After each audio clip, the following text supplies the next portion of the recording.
दोस्तों, क्या आपके पास इन 3 सवालों के जवाब हैं? नंबर 1, जब आप किसी से मोहब्बत करते हैं तो आप उससे सारी रात बातें करते रहते हैं, चैटिंग करते रहते हैं। लेकिन जो इस दुनिया की हकीकत है, अल्लाह, जो आप दावा करते हैं कि हम अल्लाह से मोहब्बत करते हैं, उसके बंदे हैं, क्या आपने अल्लाह के साथ कोई एक रात मुसलसल गुफ्तगू में गुजारी, इबादत में गुजारी? तीसरा सवाल, जिन लोगों को आपने रोल मॉडल बना रखा है,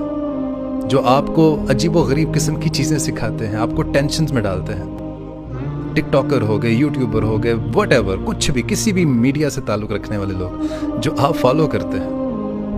उनको अनफॉलो करते हैं, क्योंकि आपके रोल मॉडल्स आपके वालिदैन हैं, जो आपके लिए कड़ी गर्मी में, कड़ी सर्दी में भी मेहनत करके आपको इतना परवान चढ़ाए। और आज आपके रोल मॉडल्स जिनको आप फॉलो करते हैं वो लोग हैं जो सिर्फ पैसा कमाने के लिए आपके लिए वीडियोस बनाते हैं, आपकी इस्लाह के लिए नहीं।